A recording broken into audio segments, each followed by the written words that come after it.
Hi everyone, welcome to Below the Line. What skills do I need? My name is Zakia Bale and I'm the head of BFI Film Academy, and I'll be hosting this session today for the next hour. We've got some great guests joining us for this session. So as Harry said, please do pop some questions into the question box for them, and also feel free to ask anything Film Academy related in the chat. So I'm going to talk a bit about BFI Film Academy. So BFI Film Academy provides opportunities for 16 to 25-year-olds to learn more about the screen industries. We run short courses throughout the year for 16 to 19-year-olds to learn more about the different roles and career paths available. We also run specialist courses where you specialise in a specific area of the industry for 16 to 19-year-olds as well. The Film Academy also offers year-round events and opportunities for those 16 to 25-year-olds. So if you're a bit older, there's lots of stuff for you to get involved in as well. These include monthly events such as labs, and that helps you learn more about things like producing and financing films. We also work with venues across the UK who provide in-person and online sessions throughout the year for 16 to 25-year-olds. So there'll be Film Academy activity happening near you in the UK, wherever you are. And I can see in the chat there's lots of people from lots of different areas of the UK as well today. We also have an exciting opportunity for to be a BFI Film Academy Young Programmer. So that means that you help us with weekly Instagram live events throughout the year, and it also means that you help us programme events at London Film Festival and Flare, and you help us decide which films are featured and nominated in the Future Film Festival. So if you've looked at our film programme today on YouTube, then you can have a look at that and you will know that all the people who have reviewed the films for this year's Future Film Festival are BFI Film Academy Young Programmers. So please do go to our website. We've got loads more opportunities available throughout BFI Film Academy. Also sign up to our newsletter, so you'll get all the opportunities through on email, and please do follow us on socials as well. So today's session, we're going to be talking about below the line roles in the screen industries. So I just want to go through what below the line means. So below the line comes from where job roles are on a production budget. So if you imagine the top sheet of a production budget, this is the top sheet here in my hand, you have the directors, writers and producers at the top, and then below them you'd have all the rest of the crew. So when we think about jobs in the industry, we often think about directors, writers and producers, and they're above the line roles. But actually, the majority of roles that make the film are below the line roles, and they're the ones that we're going to talk about today. So on big studio productions like Marvel films or Star Wars or any big studio films, there's often hundreds, if not thousands, of below the line crew needed for the production to go ahead. So you've just got to think about all of the roles that are in the industry, and think about the amount of people that's needed, and there's loads of jobs happening. So in the screen industry in the UK, it's absolutely booming. There's loads and loads of production happening. There's production going on across the UK, so not just in London. Production in Scotland grew by 55% in 2022, and in Wales it grew by 36%. So as we know, there's loads of production going on, which means there's loads of jobs available in the industry, and the industry is crying out for young people to join them. So I'm shortly going to pass over to Sara Whybrew, who's our Director of Skills and Workforce Development at the BFI. Sara's going to talk about different areas which desperately need new entrants and some of the roles that you might not be familiar with. We're then going to hear from Karl, who works in talent development, and we're also going to hear from some people who are working in below the line roles who are not that much further on than you guys. So they'll talk about how they got into the industry, what their experiences are of the areas that they work in. So we've got loads and loads to get through today. So I'm going to pass over to Sara. Welcome, Sara. Thanks, and thanks, Zakia, for having me today. I'm really pleased to be here. I'm going to start by talking a bit about some of the key roles that we need people to be training for in order to support the continued growth of the production sector in the UK. As Zakia has touched on, the UK is actually one of the largest content creators in the world, and our crews are envied worldwide. But in order for us to maintain that status, we need to make sure we have more people, the next generation, that's you, coming in and training in specific areas that we we need people for. I'm going to ask Harry to just start to share my slides now. I'm going to take you through some of the very specific roles that we really want to bring your attention to, and we really hope that this session will kickstart your further inquiry into how to train for different jobs for below the line production. If I just ask you to move on, Harry, that would be appreciated. So what I'm going to do is talk you through the occupations that research has told us is where we have our greatest skills shortages in our workforce. And skills shortages, what that really means is that we have an insufficiency of people to fulfill the roles in these areas. So that means there just aren't enough people available with the skills needed to do jobs in specific occupational fields, and I'm going to take you through those occupations. We do also talk about skills gaps sometimes, and you may have heard that term, and what skills gaps refer to is those who lack proficiency in the sector. That's those who are already in the sector and who we need to upskill. Harry, if I can just ask you to go back a slide, just when I'm almost there, thank you. The reason it's important for us to have people training for the jobs that we need them to do is because having skilled people right across our workforce, filling those skills shortages means we perform better as a workforce. It increases productivity. But also what I want to do today by shining a light on the jobs that we need people for is hopefully inspire some of you to consider maybe a slightly different career path to one you might have been thinking about before today. So, Harry, if you can move on, let's start with looking at the occupations in pre-production. Now, of course, this list does not describe every occupational job role that exists in pre-production. Storyboard artist and VFX supervisor are roles that research has told us we're most in need of in the pre-production space. They are both quite senior roles, so these aren't roles where someone would start, but what I would like to encourage everybody to do is look into pre-production roles and how you would start your journey to becoming potentially a storyboard artist or a VFX supervisor. I'm not going to read out what each of these roles entail. I've set some of that out in the slide. We will be sending these out afterwards. But for anyone who hasn't thought about pre-production, I'd really love you to think about roles in this space, and in particular these two areas that we know we need people for. Harry, if you can move on, please. Thank you. Let's look at production management. This is where we have some of our greatest skills needs below the line. Production coordinators, this is a relatively entry-level role. It's typically the role one would go on to after being a production assistant, better known as a runner. We are crying out for production coordinators, and actually this is a role that you can train for via an apprenticeship, and we do have people training for it via that route. They work in the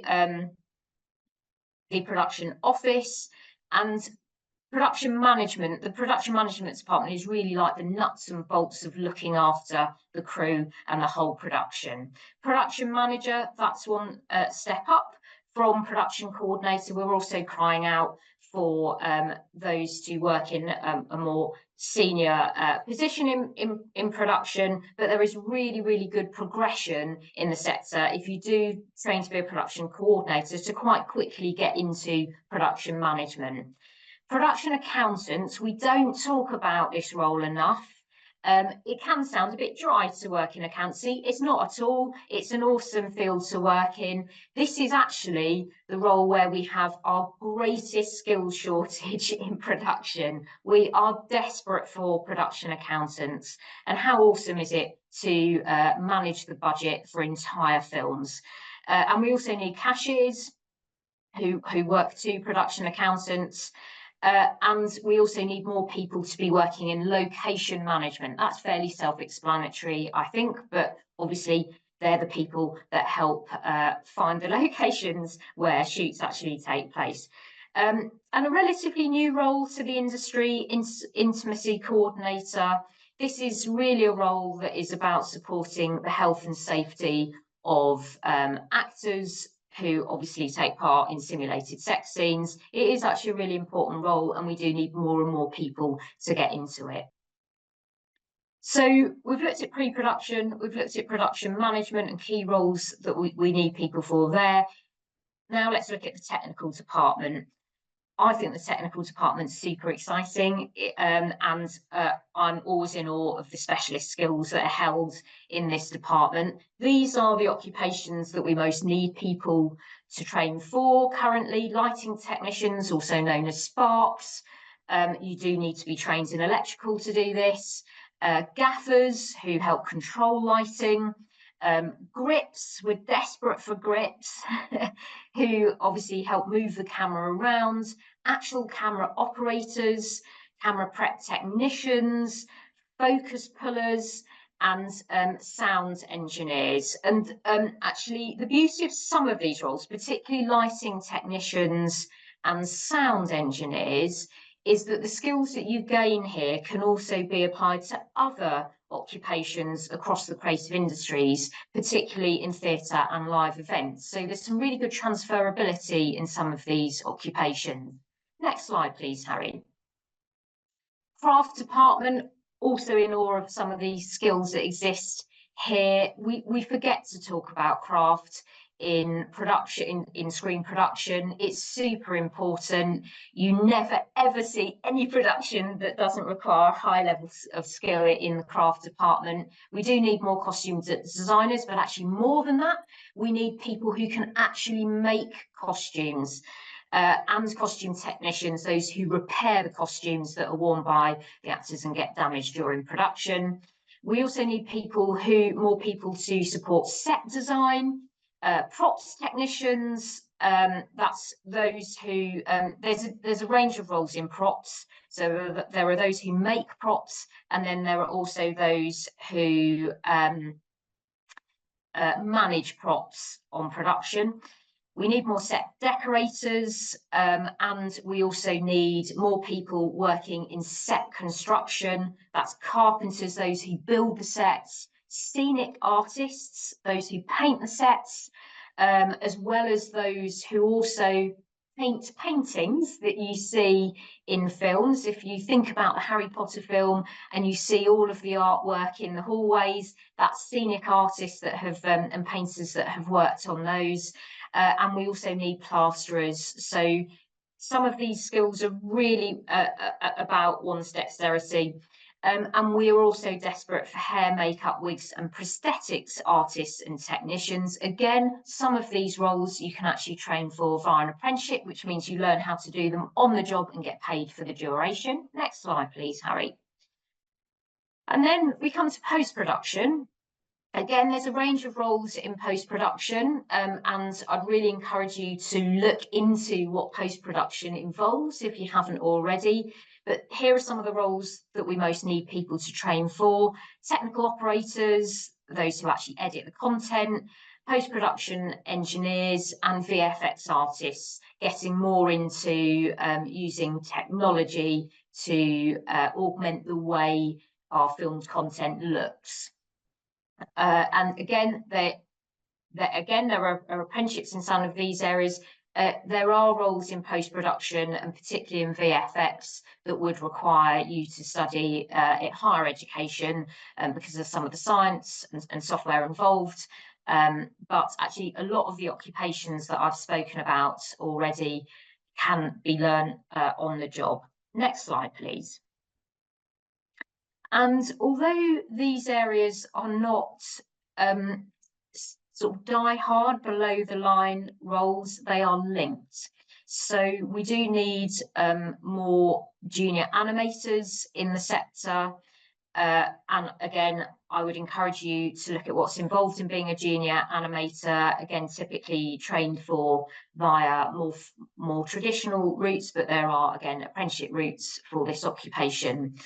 And what people sometimes don't realise is that every time a film or high-end television production is made, or any television production actually, things like the costumes, the props, the artwork, the storyboarding, it gets archived so that we can revisit all of those things, the key objects and materials that were used in the making of the film. A lot of that stuff gets protected, and we don't always realise that it's still sitting there somewhere in a store, sometimes in exhibition, to remind us of what happens on production. And yet we're crying out for archivists. They're the people that manage the collections from films, those objects and materials and documents related to film and high-end television production.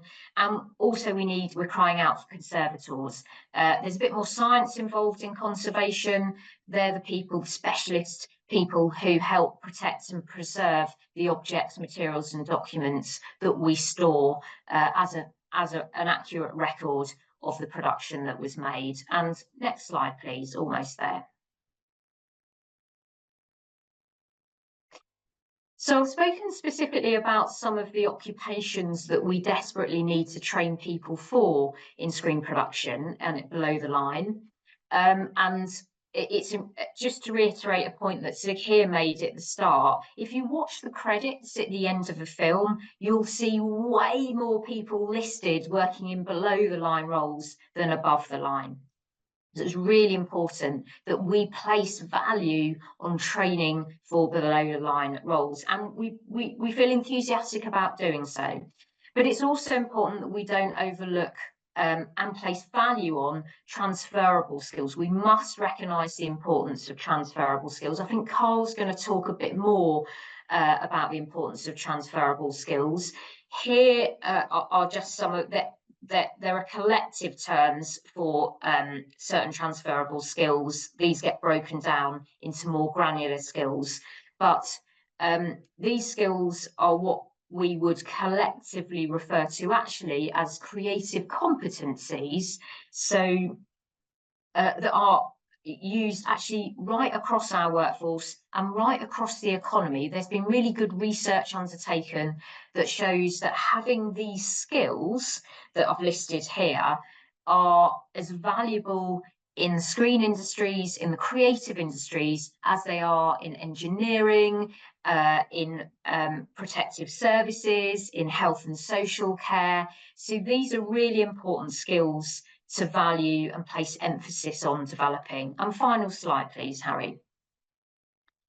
So if you do want to explore training in some of the occupations or all of the occupations that I've mentioned today, it's important for me to flag that Film Academy delivers specialist courses in some of these occupational areas and is hoping to make more specialist courses available for some of these occupations. The BFI is also supporting skills clusters in different parts of the country who will deliver specialist training at a local level. In your fact sheet, you will see information about all of the clusters currently in operation, and we hope to be supporting more in other parts of the UK in time. But please do look into what your local skills cluster is providing training for. They work with most of the productions locally. There are, as I've already mentioned, a number of apprenticeship training routes that exist for some of the occupations that have been listed today. And there are specialist courses offered by further and higher education across the UK in some of these fields. And as I've mentioned, particularly in VFX and animation, some of those roles are typically trained for via degree provision because of some of the science that's involved. There is in England a new media broadcast and production T-level launching in September. And there is a strands, a specialist pathway in that supports areas of technical training. So thinking about the technical department and some of the roles I mentioned there, particularly lighting and sound. And please do look into Screen Skills' First Break programme for high-end television. You can find details of that on their website. That's a brilliant programme for supporting people to make their first step into roles in production. And do also visit the Discover Creative Careers website, which has over 600 job profiles on it for the creative industries as a whole, not just screen. But that website can also help you navigate job profiles based on your interests and the things that you're into, which is quite a nice way to try and find out about occupations that you may never have heard of or thought about training for. So I'm going to end there and hand back to Zakia, and I think there may be some questions later which I'd thought to. Thank you so much, Sarah. Thanks for that. Just to say that we are going to send out a fact sheet to everyone. So I know Sarah mentioned it a couple of times, so you haven't missed anything. There's going to be a fact sheet which will be sent out through, I think Harry will send it out to you. So it's got all of the links which we've mentioned and all the links that Elle's put in the chat, apart from the Discover Creative Careers one. So make sure you save that one, because I didn't add that one in there. So you'll have the fact sheet soon, so that will come after the session. So now we know more about the areas that are looking to hire people. I'm going to pass over to Karl Collins. Karl has worked in the screen industry for almost 10 years within talent development and helps recruit new talent to some of the biggest productions in the UK. So Karl's going to talk a bit about applying for roles and also touch more on transferable skills as well. So over to you, Karl. Thanks, Zakia. Wow, that was amazing. And thanks, Sarah, so much as well for all of them resources. Really, really beneficial. I will just note, please keep the questions coming. I've had a quick look at the questions and they're great. Please keep them up. But if we can, Harry, go to my slide, that'd be a great starting point. Thank you. But hey, everyone, as Zakia said, my name is Karl. So I've worked in the talent department within the screen industry for almost 10 years. I recruit crew into below the line positions. I've worked on projects such as Good Omens, Indiana Jones, Andor, Loki, and Snow White. I now work in the VFX industry, working specifically within previs. Within all my roles, my true passion and commitment is really about developing and creating early entry routes into the screen industry, like the apprenticeship schemes, the trainee routes, and lots of different pathways that Sara and Zakia has mentioned. Harry, please, to the next slide. Thank you. So as I was saying, I currently work in the third floor, which is a world-leading visualization studio.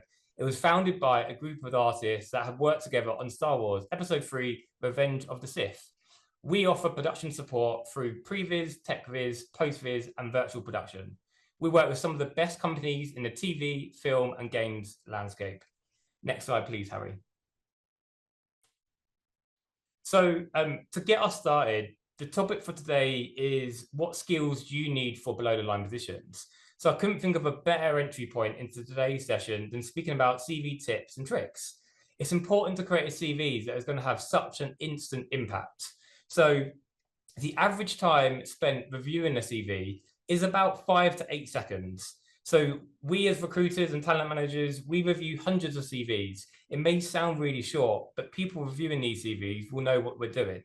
So 5 seconds is not a lot of time, right? So 1, 2, 3, 4, 5. That's exactly how much time I'm going to allow my my pizza to drop if I've left it on the floor. So make sure in that 5 seconds, you're getting the most important information across as soon as possible. Here are some of my top tips to get you started outside of the normal like spelling errors and having incorrect dates in your CV. So number 1, list everything in reverse chronological order. So this might sound basic, but so you need to put your most recent experience or relevant at the top. So if you're applying for a camera, a VFX, video role, we don't want to see what grade you got in the clarinet class at the top of your CV. No offense to clarinet players, however, it's not going to be relevant. It's not going to have an instant impact. You should and will have some relevant or transferable experience. So please shout about it. We want to hear about it. In your opening, so this is top tip 2, sorry. In your opening paragraph, avoid generic phrases like hardworking team player that works well in both individual and team environments. Instead, use this as a real chance to highlight some of your own achievements and add a little bit of personality. We read hundreds of CVs add a little bit of spice to it. There ain't no harm, and it's going to be more memorable. For example, for on-set positions, people would put in the skills section, makes a banging cup of tea. Now, I'm going to call you based off that because it seems like you listened, you know what the skills required are, and everyone loves a banging cup of tea on set. Now, someone having a show reel and portfolio is not going to be a requirement for every position and everyone. I work within the VFX industry where show reels and portfolios are actually very important, as would be costume and art departments, for example. You'll be hearing from Marcus about what he puts in his portfolio and what he did to stand out. But in a nutshell, put your best work forward in a portfolio. If you can take one thing away from this session, I really hope that 5-second rule stands out. Harry, please, next slide. Thank you. So we'll be talking to Marcus and the fellow trainees shortly. Whilst we learn about them, have a think about passions, skills, or experiences what experiences you could contribute, and what transferable skills you have that may be suitable for the roles in the industry. Harry, next slide, please. So we've got Alan. Alan is a production assistant, and he has ambitions to become an editor. He actually attended the BFI Future Skills event this time last year and met with my team. He had a clear passion for VFX and a strong desire to progress. He has been at the third floor for just over 6 months now. This is his first job in the industry, and his only work experience was actually working in a coffee shop. As we talk and think about transferable skills, we can go over Alan's day-to-day responsibilities.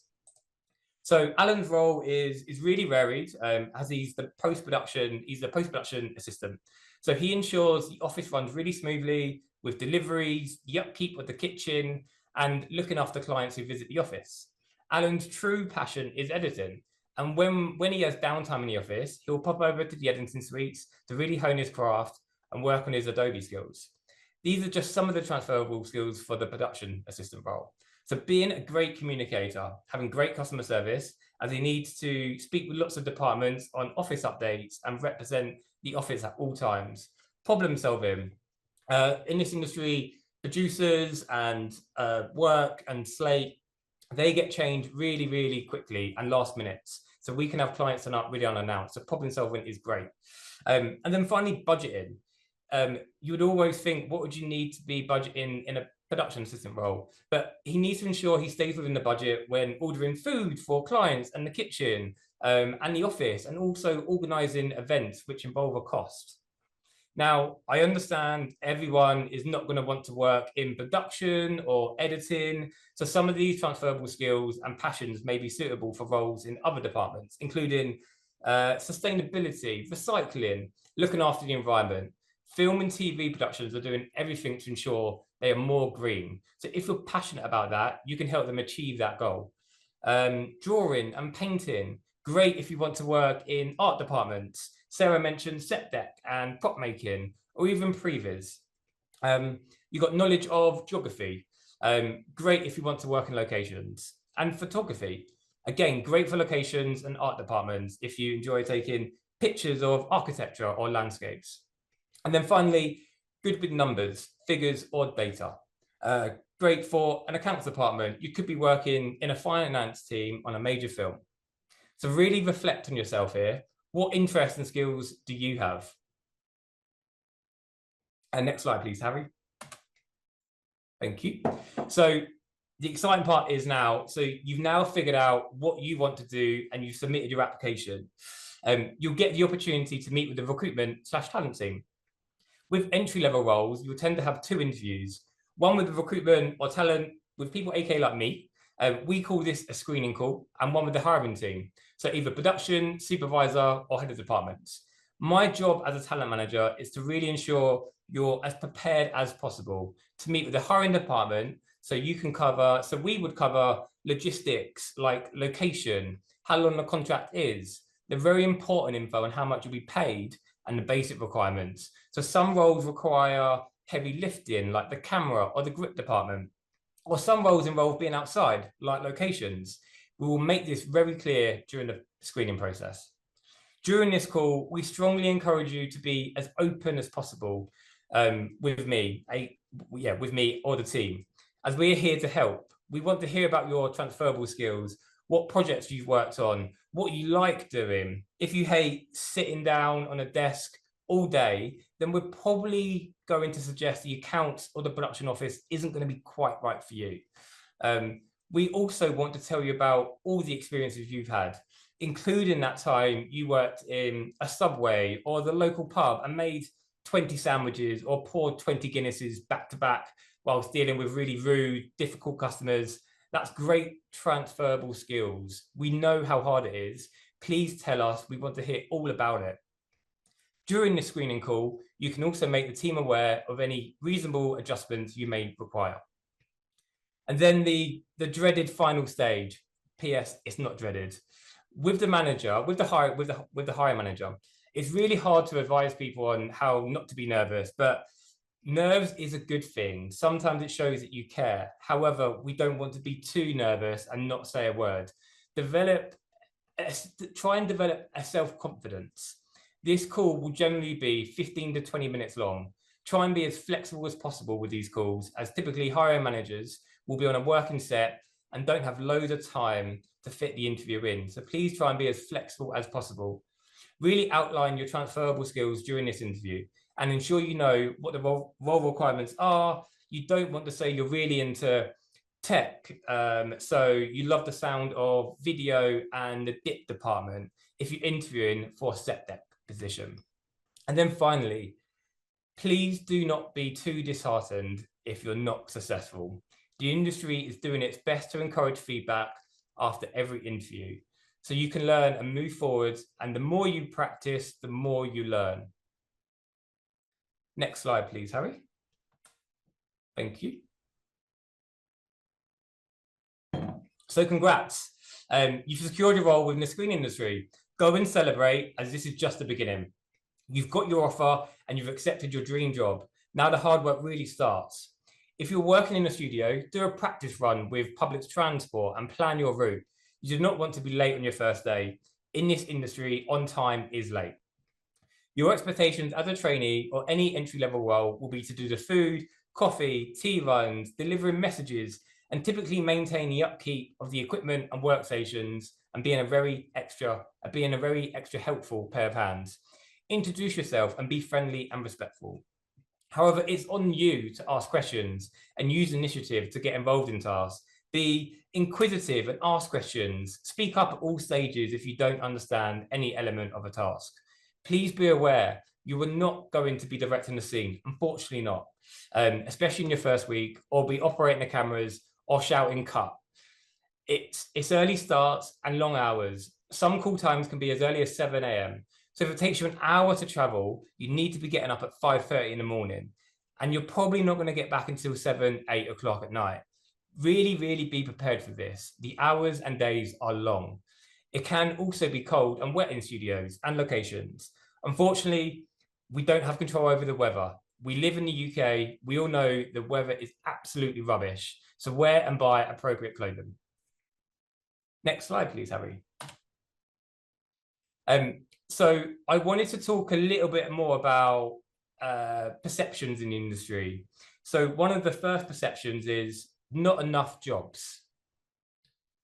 So if you'd like to go to the next bit, Harry, this is actually false. As Sara discussed, there are also so many skill shortages across the industry that need to be filled. So there are lots of options and opportunities in the screen industry for you. As you've heard, also many of these roles are what the industry's term below the line roles too. Thank you. And then we've got one more perception. So over to you, Harry. Next slide. And then finally, another common perception in the industry: you need to drive and live in London. So this is also false. The good news is that the screen industries are spread right across the UK and not solely based in London. If it is London-based, the transport links are great. Just plan your journey and be realistic with your travel. For example, there are animation centres all around the UK in cities such as Belfast, Bristol, Cardiff, Dundee, Edinburgh, London, and Manchester. By 2025, the UK will have more studio space for film and TV productions than Hollywood. So that is the end of my slide. So I just want to say thank you for everyone for your time and attention. And I really, really hope to see some of your names on the credit list soon. Back over to you, Zakia. Thank you so much, Karl, for that. It was really, really useful. And hopefully everyone can look at the links in the chat as well, because Al's been putting lots of links in while Karl's been speaking about interview prep and things like that. So hopefully those will help as well. So I'm going to ask Cecily and Marcus to come on screen. So Cecily is a freelance second assistant in camera based in London. Since starting in the industry in 2020, she's had experience working as a camera trainee and a second AC on a range of major motion pictures, TV dramas and TV commercials. And Marcus is a visualization artist at the third floor, so works with Karl. He's a multidisciplined creative specialising in animation, editing and music production. Thank you so much for joining us today, both of you. Thank you very much for having us. Yeah, so excited to be here. Thanks. Thank you. So I wanted to get a bit of information from you on what it's like to work in these roles. Now we've been talking about them, we've kind of gone through lots of the different roles. So I'm going to start with you, Cecily. So could you tell me how you got into the industry and what was your route in and what was your first job? Yeah, of course. So when I was about 16 in college, my tutors directed me to the BFI Film Academy. So I took a residential course at the time, and that's what led me to do Future Skills, which I think was mentioned earlier by Karl. It was a great course. I was there on Andor season 1 actually as a camera trainee. So I did about 7 or 8 months full-time camera trainee work from nothing, and then I hit the ground running right onto a big Star Wars TV set. So it was an awesome experience and definitely a little bit trial by fire all at once. Amazing, thank you. And Marcus, what was your first job in the industry, and what would you say you learnt the most from that role? So actually, the third floor is actually still my first job. So Amazing. I've been here for 18 months now, and it was a good opportunity for me because it was one of these things where it worked out where it was straight out of uni. So I did an animation degree, and I was talking a lot to my lecturers about, future roles to go into, and we talked a lot about the kinds of stuff I've done throughout my creative career. And something about previs really stuck out to me. So I had a chat with my lecturer about, previs is really great. And so Ravensbourne Uni, they have quite a lot of industry connections. So they were like, hey, we know some people at the third floor. So they came in for a talk, and it was the first talk, in-person talk after COVID as well. So it was really good. And I knew at that point, I was like, right, this is a great opportunity. So I was really vocal, I was really passionate. And then I had a conversation with the recruiter at the time, Maya, and she set us up for an interview, and I ended up getting it. So yeah, it worked out really well, but obviously, it was a lot due to the passion I think I helped portray and the hard work that I did to help get there. So yeah, that's a quite cute little story, but yeah. Right, and I guess for you as well, that was about networking, kind of putting yourself forward. Oh yeah, networking was definitely an essential thing. I was sort of definitely told, networking is one of the biggest ways to get in the industry, because it doesn't matter how necessarily good you are, if people don't see and they can't see your passion almost, it's quite difficult for recruiters and for other people you're talking to see it, unless you're sort of like, right, yeah, here's what I'm good at, here's what I can do. Being able to talk about your work and the things that you're passionate about is something that's obviously essential to gaining that connection with people. You want to be memorable as well, which is a big part about networking. Is people will talk to lots of people throughout the day at like conferences and stuff like that, but if you can make people remember you, whether that's by some fantastic work you've done, whether you've won an award, or whether you just are in the moment, dead passionate and dead, I like saying dead loud, but you don't want to say actively be loud, be annoying, but like being that sort of loud presence of being able to scream about what you can do, it's a quality to have, I'd say. So I think, sorry, I've rambled for a bit, but that's fine. That's fine. I think as well, like you said, it's not just about being the loudest in the room or talking loads or being like an extrovert personality, because there's lots of people in the industry who aren't that personality. Yes. And it's generally, you know, the people who are like ADs and stuff who do tend to be like that, but everyone else who's kind of working behind the scenes and, you know, working on their craft, it's about just selling yourself well. And when we're Yes. talking about CVs and portfolios and things like that, you can do that through those things as well as, you know, being really good at speaking about what you do, obviously. No, of course. Yeah, I agree. Yeah. So we've heard a lot about transferable skills today from both Sara and Karl.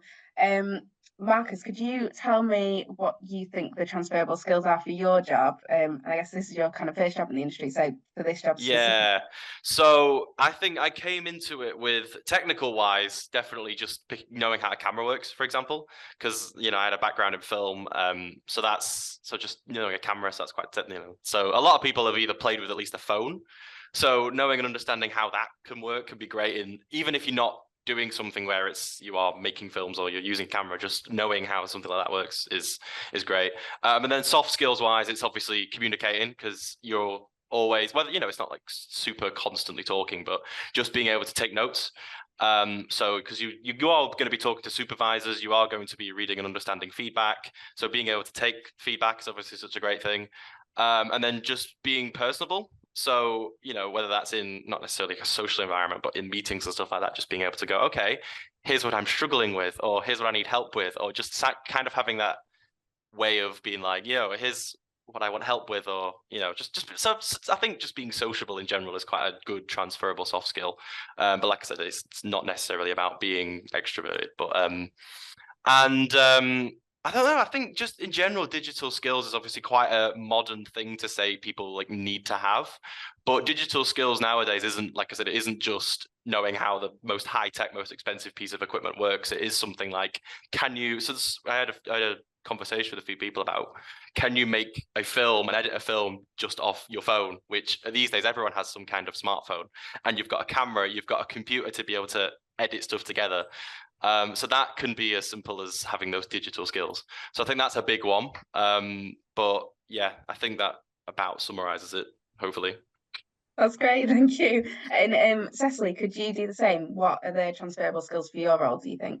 Absolutely. I came from hospitality, about 3 years in hospitality, and I think the word personable is a really great example.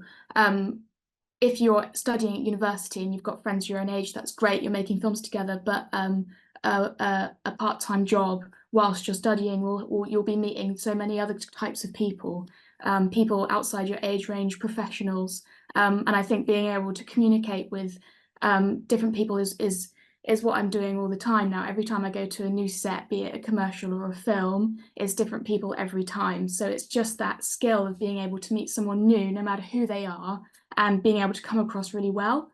I think that's really important. And also just being in a job, what I picked up, I think, was I call it keeping your side of the street clean. You know, it's everyone else is in their world doing their job in your department, but what you're doing and what you've been tasked with, you're doing it really well, and there's a sense of meticulousness about it and pride in what you're doing. I think that's really important, not getting distracted and just doing the job to the best standard that you can possibly do it.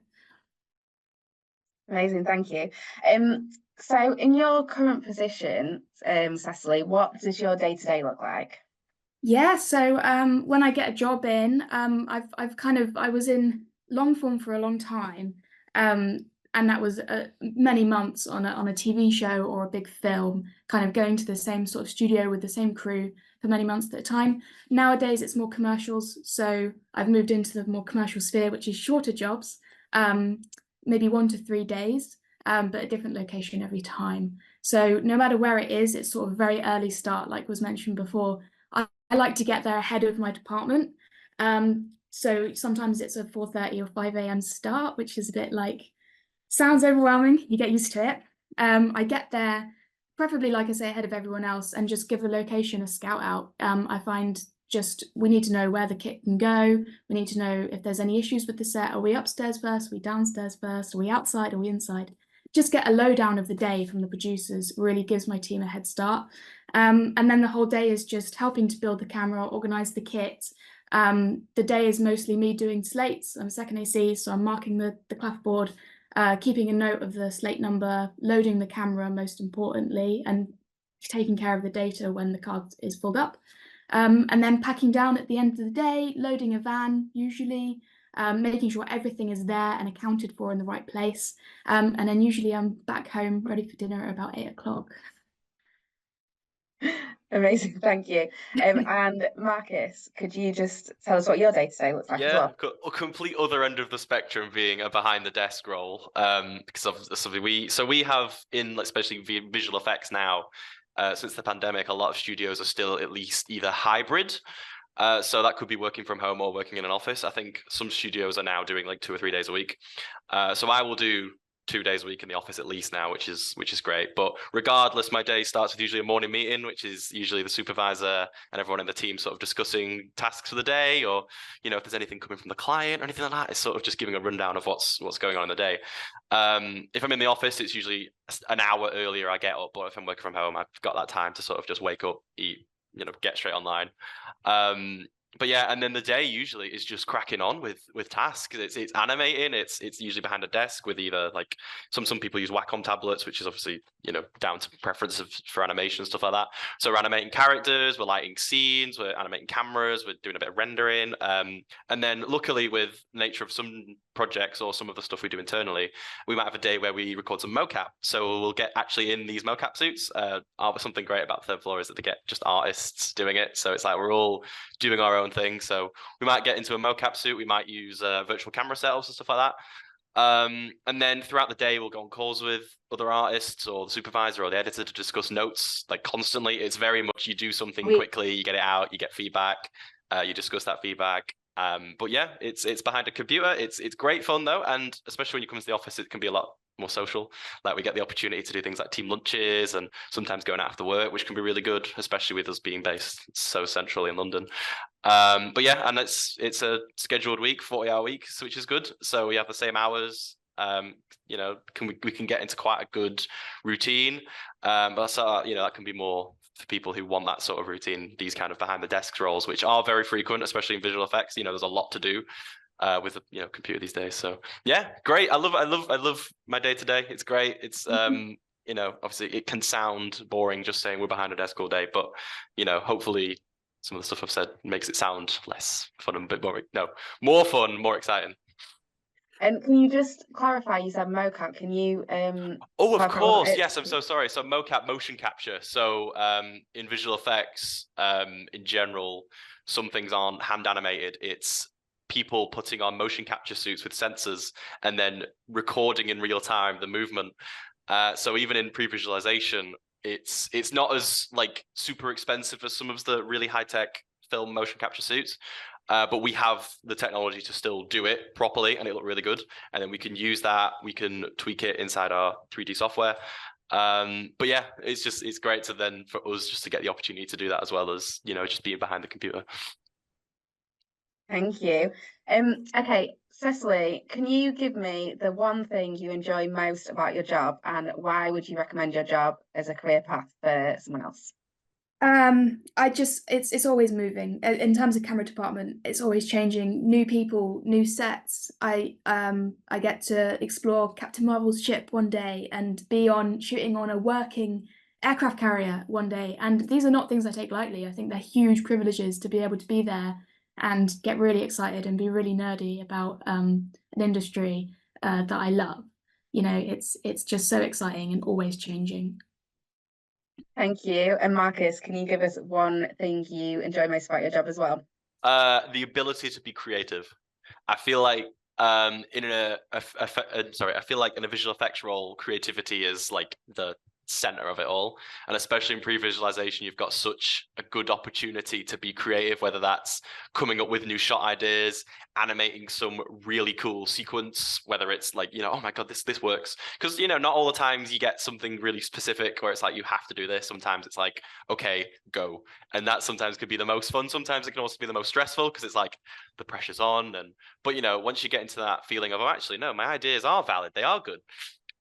So just having that ability to just turn the gears in your head, the creative gears, is just such a great feeling. And then like, wow, I get paid to do this. This is fantastic, because that can be quite a part of some roles in the film industry, is that this is some people's dream, and some people, you can get paid to just have fun with all this kind of stuff. So yeah. Thank you. I'm going to open up for audience questions in a minute. So everyone, please do put your questions into the question box if you haven't already. But could you both give me one piece of advice that you would give to someone trying to get into the industry in a similar role to you? So whoever wants to go first, go ahead. Marcus? Yeah, okay. I've got some little notes written down, so I'm just sort of trying to see if I can word this to one piece of advice. Wow. I think this is something I talk about a lot to people, because it's, obviously you can say be passionate, work hard, but I feel like a good piece of advice is to work smart.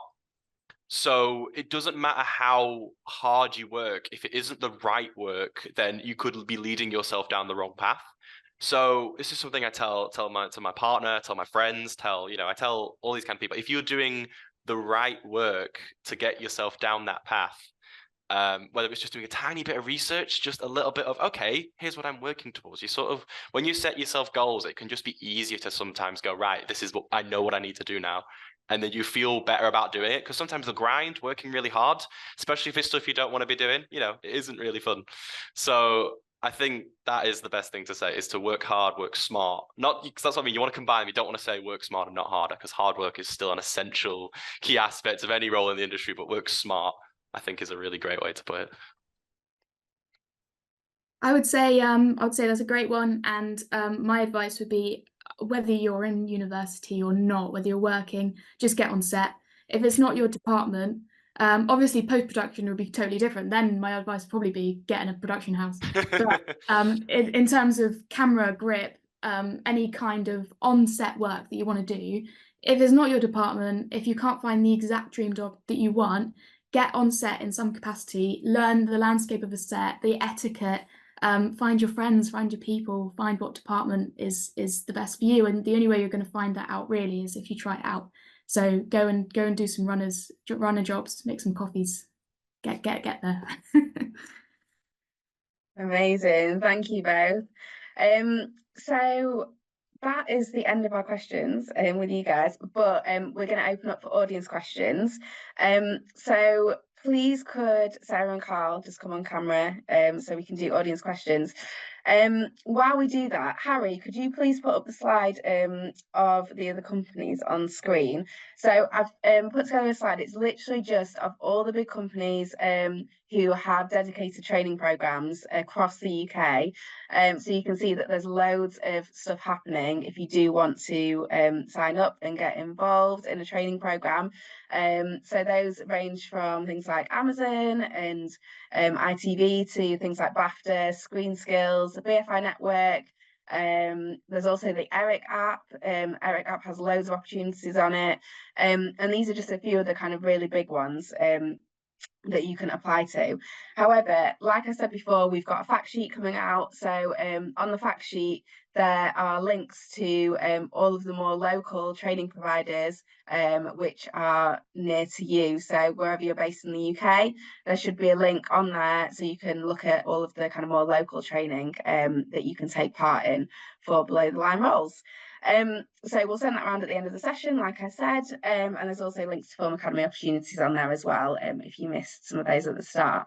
So let's get everyone on screen, and let me get my question sheet up. Okay, so have you got any advice for film and TV graduates who have done the training but been turned down for apprenticeships and courses because they have degrees but want to build their knowledge and skills?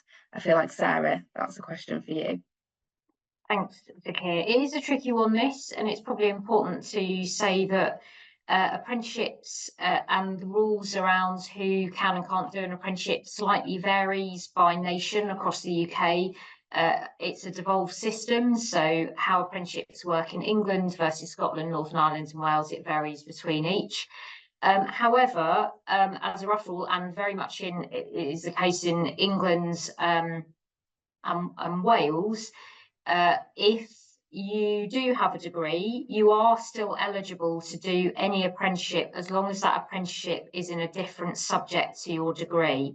So there is an upfront assessment that is undertaken to make sure that you are eligible and not, in effect, over qualified. And what we mean by overqualified in apprenticeship terms isn't necessarily the level or scale of the qualification you already hold, but it's whether you have too much knowledge and experience already to warrant doing an apprenticeship. An apprenticeship is there to help someone reach competence in an occupation, learn how to do the job whilst doing it, not for people who have already got prior expertise.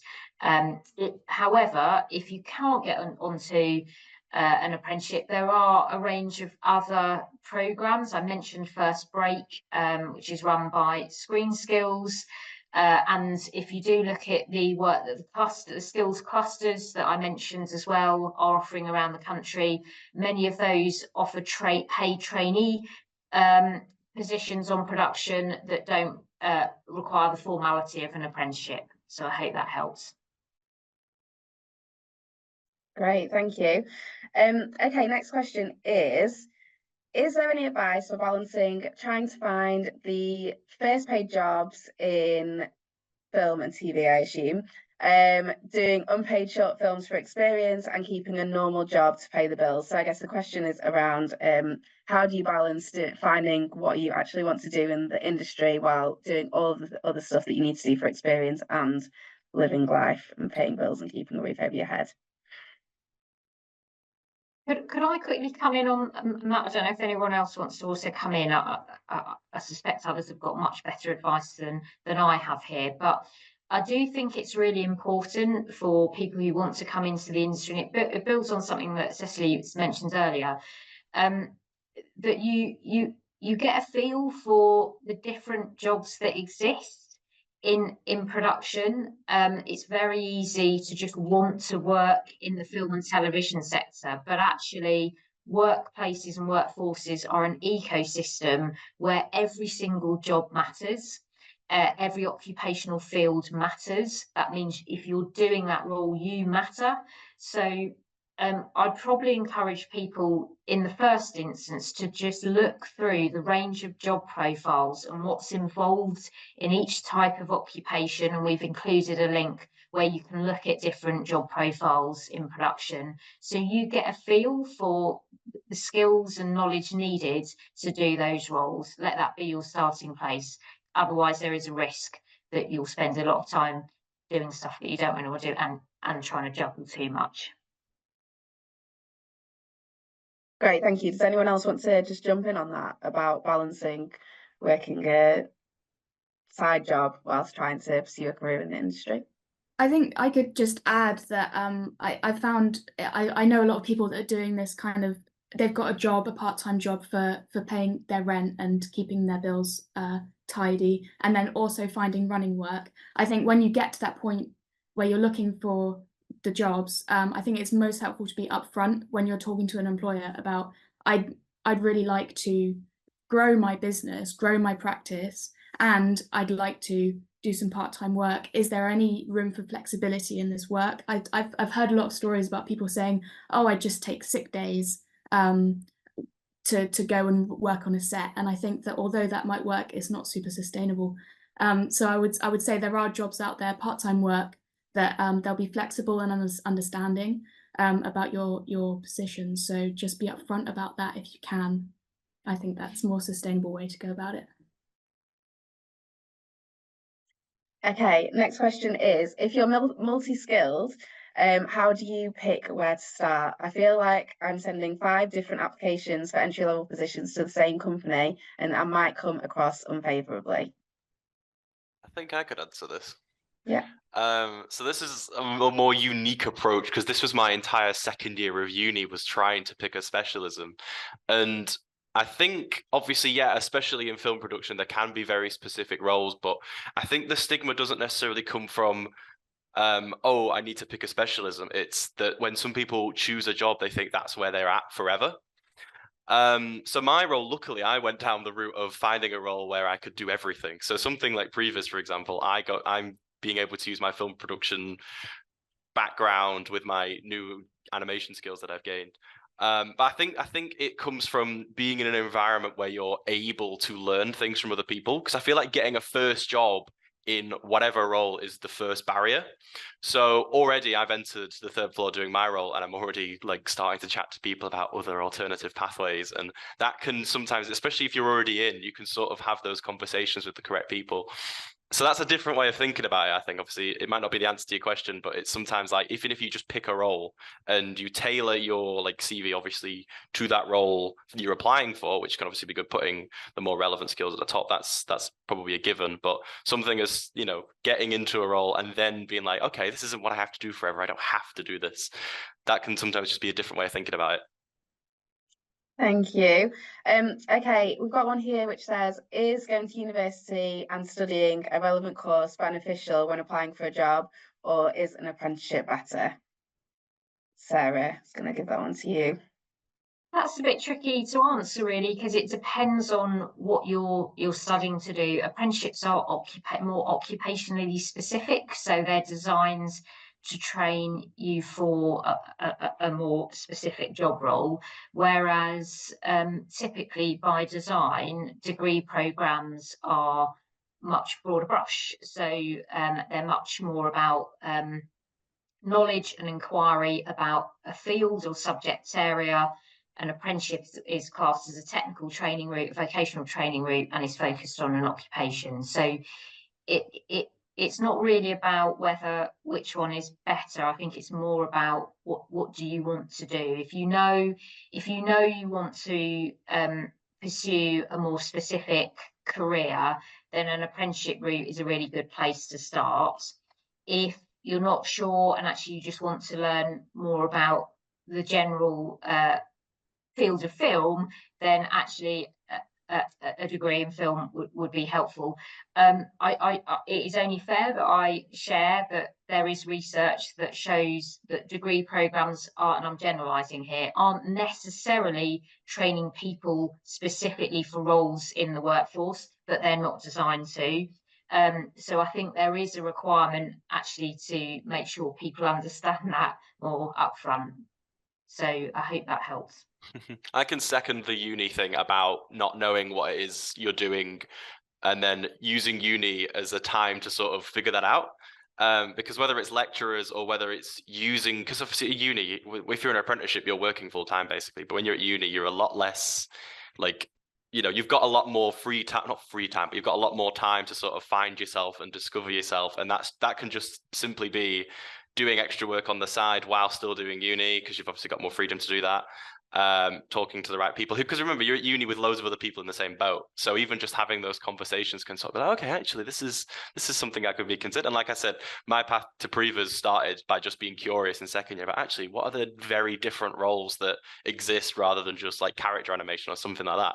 So I obviously I can be an advocate for going to uni, but yeah, I completely understand that yes, also uni doesn't necessarily directly, I think this is the thing with uni, sometimes people just presume they go to uni and they're going to come out super trained, and it's like, well, yeah, but you haven't then gone out of your way to do specific skills, or to get some extra work on the side, or to do, you know, a lot of companies, especially in visual effects, they do internships during the summer, especially after COVID, and getting industry insight from, you know, I get a lot of messages from people who are like, oh, what's some good advice, or can you give me some feedback on your work, whilst they're still at uni and they've got the ability to do their own projects, still talking to people in industry. And mentorship programs exist as well, which is something you can do whilst you're at uni. Like, it might not be something where you get paid to do it, but, you know, whilst you're doing your uni work, whilst you're doing that, say 3 days a week, you can dedicate a night a week or a couple of nights a week to then get industry mentorship, which can be a lot more beneficial for something where it's a skilled specialism and you need that sort of feedback to get better.